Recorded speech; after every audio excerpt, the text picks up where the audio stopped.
Today on Daredevil and Spider-Man, it's time to see how far Wilson Fisk is willing to go. This is the Comicstorian channel. I take comic books, I break them down into an audio drama, we cut out a bunch of the extra fluff storylines, and we cut down on the panels. This allows you to know what is going on in the world of comic books, allows me to narrate it back to you in a fun manner, but also allows there to be stuff for you to collect. All alterations to the panel text and images are to prevent copyright problems, and all art is owned by its respective companies.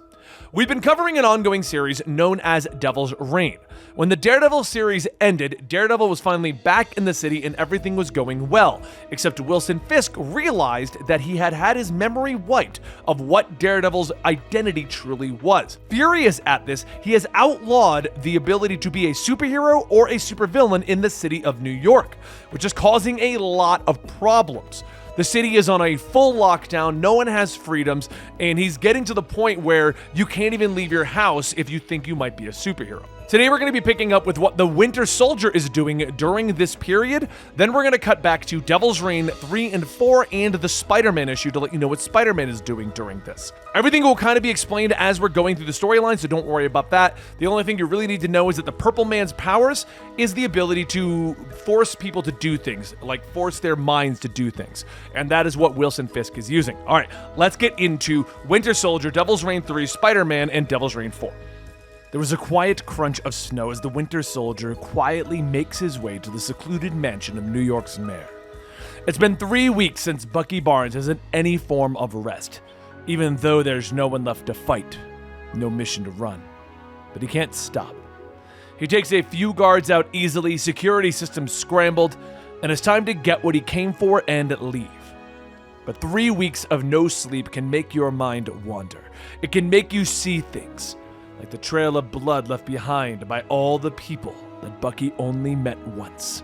Then for a moment, there's Ventolin's smile, and just as quickly as she appears, she fades and he falls. He falls and falls and falls, but he never sleeps.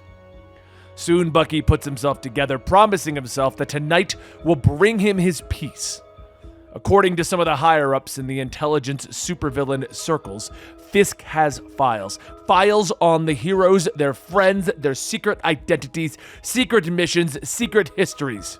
And Bucky's is inside of the damn mansion.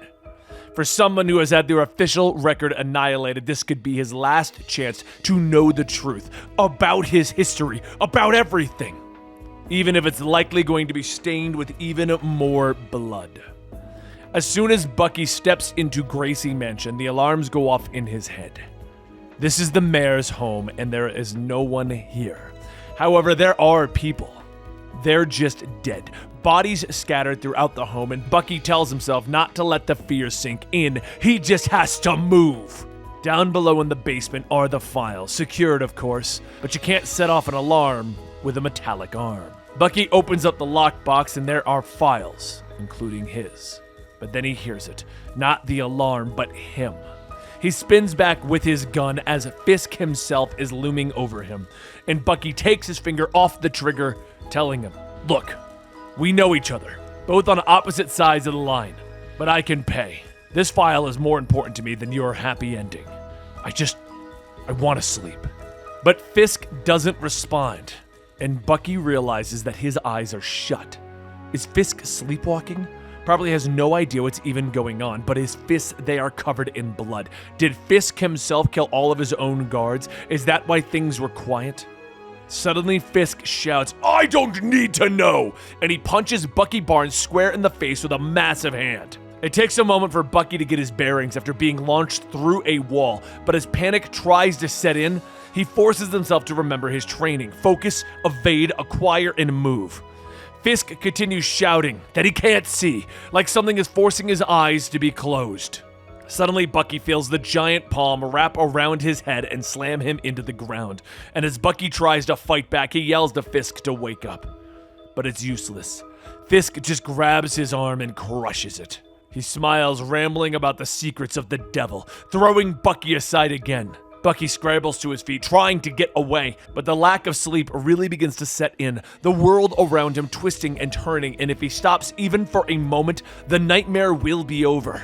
And then, he can sleep.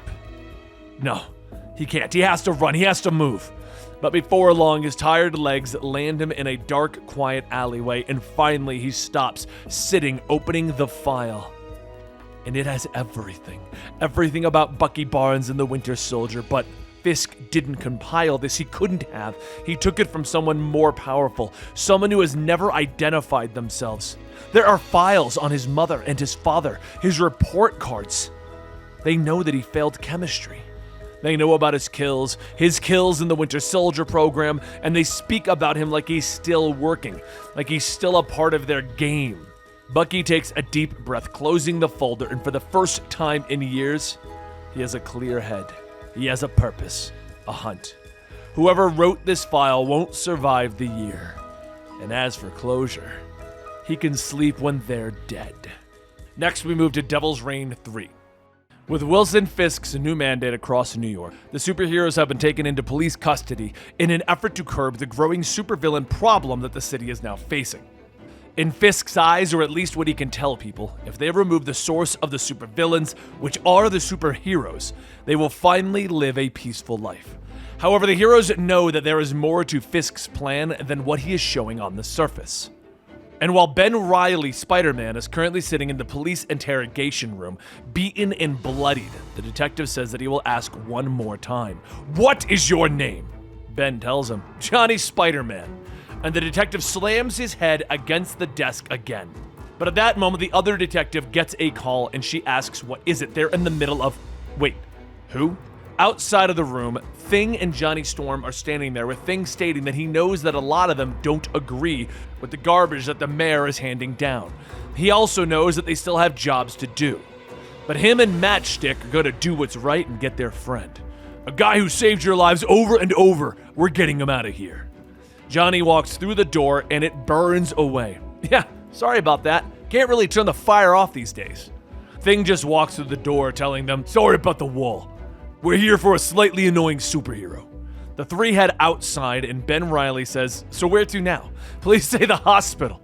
Thing tells them that it's not like they can just go to the hospital, seeing as now they're all criminals. And Johnny then says, "Well, almost all of us." While most of the heroes remain in hiding, Luke Cage is actually front and center as he leads his campaign to become New York City's new mayor. The superheroes have decided that the only way to remove Mayor Fisk from power and revert this would be to beat him in an election. But even with their efforts, Fisk still has his own plans to ensure his re-election. While using the captured Kilgrave's powers for his own gain, Kilgrave himself begins to ask, what is the grand plan? "You're going to use my powers to brainwash voters? Seems like a small move." He stands up in the Prism prison, stating, "No, it's more than that. It's about my Achilles heel. This is about Daredevil. I've got him riled up. Daredevil is a tick who's burrowed in. But there's something more, something else. He's done something. Was this your doing?" Kilgrave laughs. "No. But it's my power. It's familiar, but diluted. Daredevil used my children to wipe everyone's minds out about his identity." Fisk then calls Otto, telling him that Kilgrave's children, theoretically, if he were to gather them, could amplify the power of the Psycho Prism. Otto tells him, "Yes, but I'm not about to leave my work to round up some children. Our deal has concluded. I am willing to update the Psycho Prison once I have my subject." Otto hangs up, and over on his side of the city, a lot of weird stuff's happening involving an Otto Octavius Ghost Rider, an Otto Octavius Wolverine, and various others. But that's a completely different story, which is barely related to this. So we're gonna move underground, with the remaining Avengers trying to formulate a plan when Luke Cage says that he just got the readings from the first poll. They aren't looking good. Are people too scared to not vote for Fisk? She-Hulk says, well, Fisk does have some good points. The act is zero tolerance. It'll push villains into hiding and remove them as targets. Daredevil asks, "Are you serious? What are you saying?" She-Hulk says that she doesn't know. Doesn't it make sense? And Daredevil tells him, "No! We can't let him do that!" Jessica stops them both. "Wait, this is the Purple Man. It's subtle, but I can feel it. Fisk is using his power somehow, influencing everyone." Daredevil turns to her. "This isn't a matter of legality or democracy anymore. He's violating the entire city. We need to take him down by any means necessary." And Captain America tells him, "We have to be certain. We're wrong. We're breaking the law. Daredevil stops him. I know, Fisk. He's doing this. We can head out tonight to remove him from office with or without your help.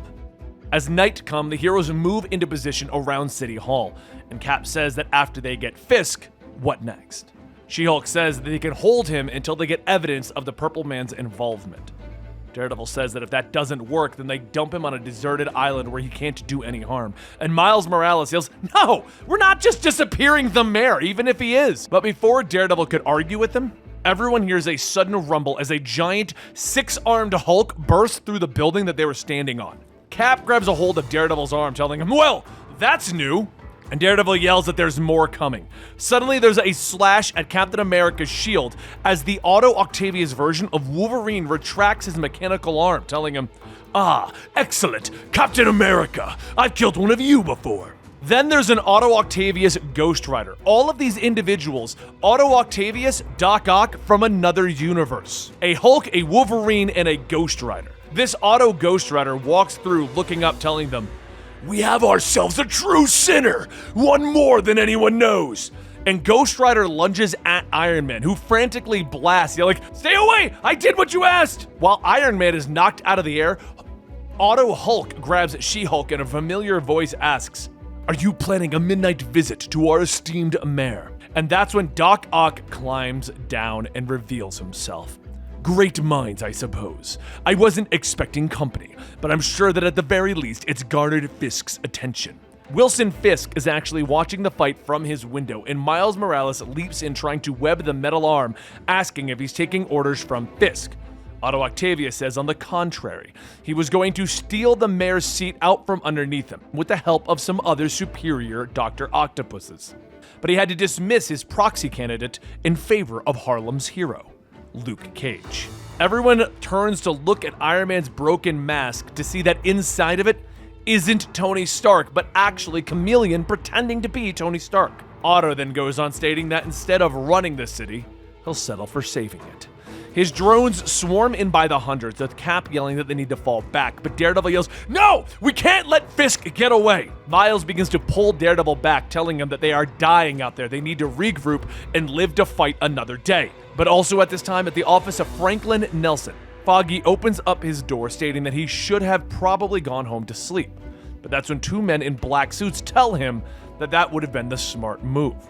He begins to ask who the hell are they, and then one knocks him down, telling him that he and his lady lawyer are real loud, and their boss doesn't like that, and thinks that they would be better off never talking again. And now we're gonna go check in on Spider-Man before we jump 2 weeks into the future for Devil's Reign 4. So what happened with Thing, Human Torch, and Spider-Man after he was broken out of prison? The heroes in New York found themselves at the mercy of Wilson Fisk as he put a stranglehold on the city by outlawing superhero activities. Caught in the middle of this was Ben Reilly, who at this time was acting as Spider-Man since Peter Parker was in the hospital. He was picked up by the police in a raid, but was released with the help of Fantastic Four's Thing and Johnny. The issue was, instead of going to the hospital, he basically had to get dropped off on the side of the street because he was currently outlawed and now broke out of prison. And the Thunderbolts were there to pick him back up. The group of villains that the Kingpin hired to basically be the police force of his new New York. They quickly shoot a power dampener back around his neck, preventing his powers from kicking in, and they load him into the back of a police van to be taken away a second time. Meanwhile, elsewhere, the Beyond Corporation sends out Marcus to look for Ben Reilly when Marcus runs into a problem with Ben's GPS. It showed him located in some back alley, but when he got there, no one was there.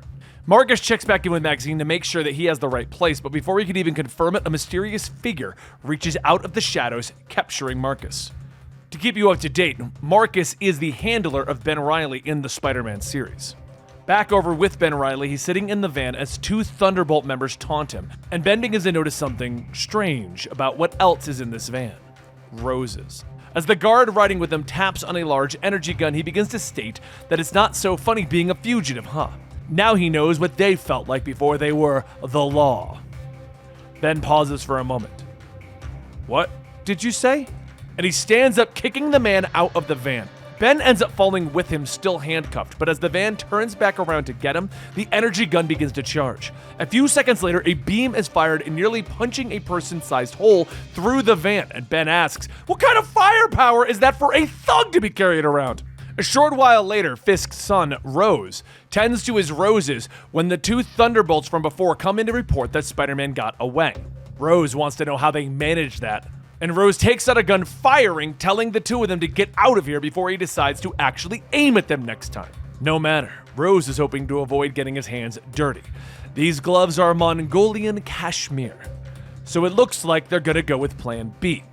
Rose steps into the next room, taking out a knife and bringing it closer to Marcus's neck. Later, once Ben Reilly is patched up, Maxine brings him in, telling him that the gun that he found was old SHIELD tech back from when they were taking measures to stop the Hulk should they find themselves needing to. Ben says that he watched it in action. Thing hits like a wrecking ball. And Maxine tells him that someone at the Pentagon was in charge of safekeeping these munitions, but they discovered that Wilson's son has gotten a hold of the cache. Ben asks, "What, the Rose? What does he want with them?" And Misty and Colleen tell him that that's what they're going to find out. Ben's job is to locate Marcus. That is when the realization hits Ben Reilly. They got Marcus? Back with Marcus, the Rose sits before him, telling him that it would be easier for him to say who Spider-Man really is. And Marcus tells him that as a representative of Beyond, it is illegal to provide any employee's credentials or identification without an authorizing government document. Rose groans, asking, "Why do you have to make this difficult? I'll find a use for you one way or another." But as Rose puts on his jacket and leaves, he hears a statement from the police on the TV. They say that they're still on the lookout for Spider-Man, and if anybody has any information on his whereabouts, please call immediately. Rose thinks for a moment, grabbing his phone and dialing, and as the person on the other end answers, he says, "Yeah, hello? I'd like to provide an anonymous tip as to where Spider-Man is hiding." Later, as Ben goes out looking for clues, Maxine calls him, asking if he's currently being arrested, and Ben says no. She says then if that's the case, he might want to head to East Village. A Spider-Man is being brought in. Ben rushes over to find a rather hefty man in a Spider-Man suit that is currently being detained by the Thunderbolts and hurries in to save him. He webs up some of the guards and then tosses them into each other's, telling them, "I don't want to hurt you, but you're definitely going to be sore in the morning." After a bit more banter, Ben piles the men up and then takes off the mask to find that the Spider-Man is actually Marcus. And once the tape is removed from his mouth, Marcus yells that it's a setup. They need to, but that's the only delay that they needed as a blast shoots from the police van, nearly frying the both of them. Rose steps out, telling them, "At last we meet again! Unfortunately for you, it will be our final rendezvous." Ben tells him that technically they've never met before formally, but continue. Rose then pushes a button, shocking Marcus's suit, which in turn shocks Ben for touching him. The amazing Spider-Man is always here to save the day, never yielding to rescue those that he loves. As Rose lifts Ben up by the neck, he asks, "Why do you want me dead exactly?" Rose tells him that it's nothing personal. He just needs to die in order for his father's plan to blossom to its full maturity. Once all the heroes are either dead or locked up, there will be no more obstacles. That's when he will make his move to overthrow his father and take his position as the true Kingpin. Ben glances over and then back at him. "Yeah, I hate to break it to you, but you have a long way to go before you can fill into Kingpin's shoes." As Rose looks back, Marcus hits him with one of the Thunderbolt's shock batons, punching him out, telling him, "That's for putting me into an extra small costume." And with that, Rose is defeated. Later, back at the Beyond Corporation, Ben Reilly is getting fixed up with Marcus coming by, telling him thanks for the rescue. He must have already been hurting from his fight before.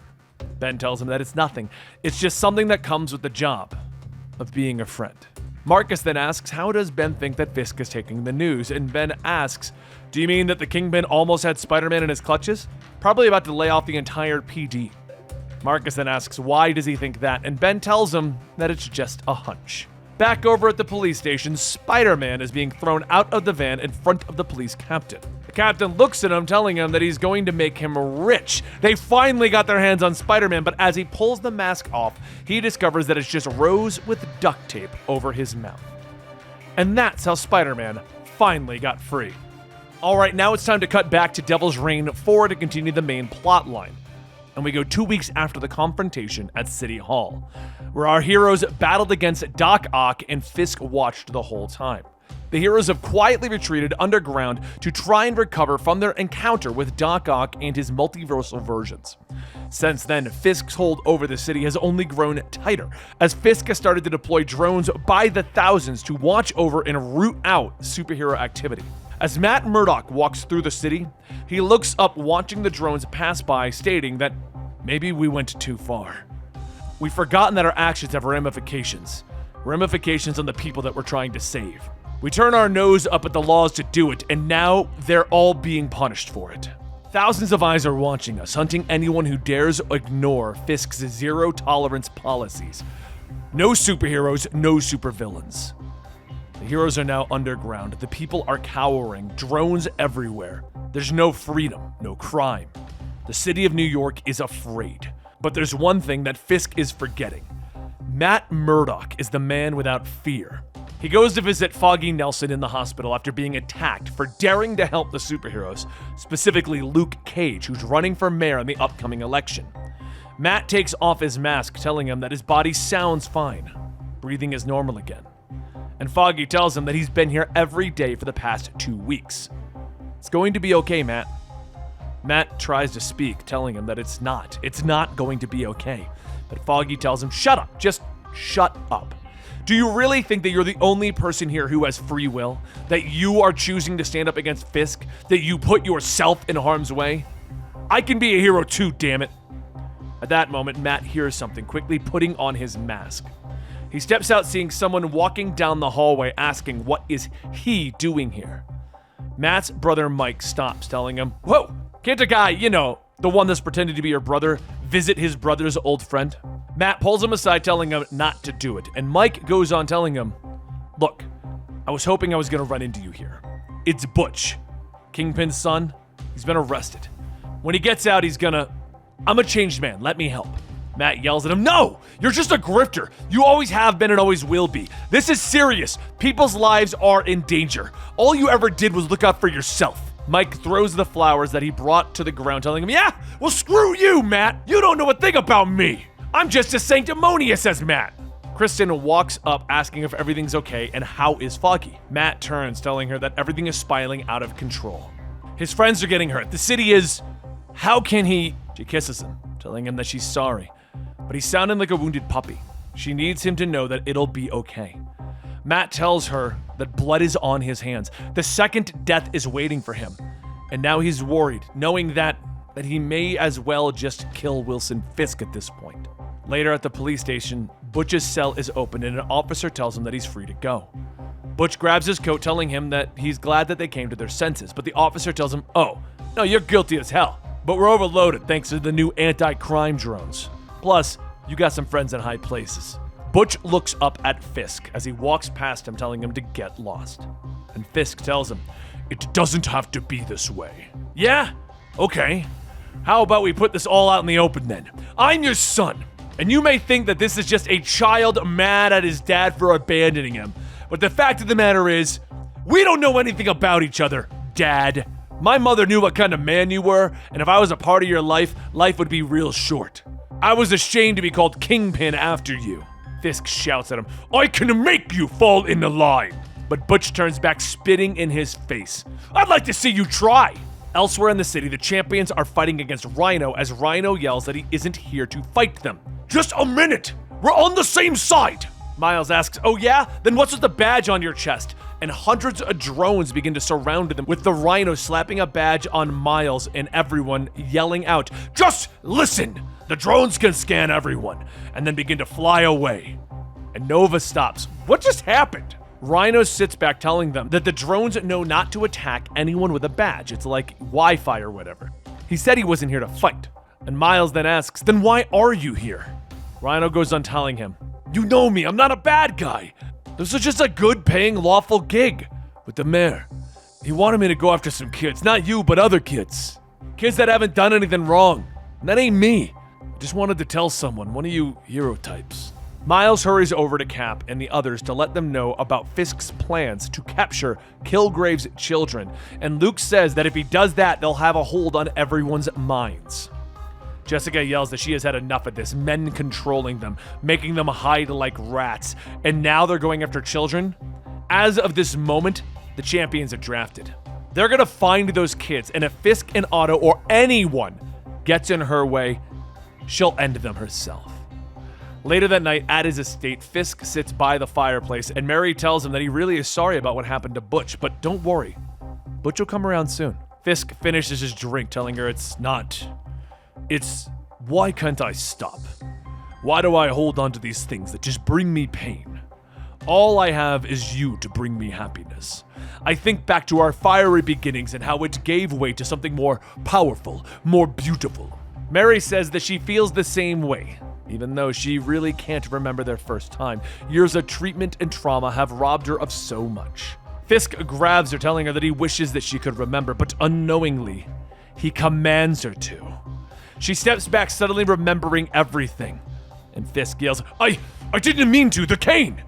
But Mary smiles, telling him, no, don't be, I remember. What a gift, that power, it's remarkable, I had no idea that you could do that. Fisk looks at the cane. I didn't know either.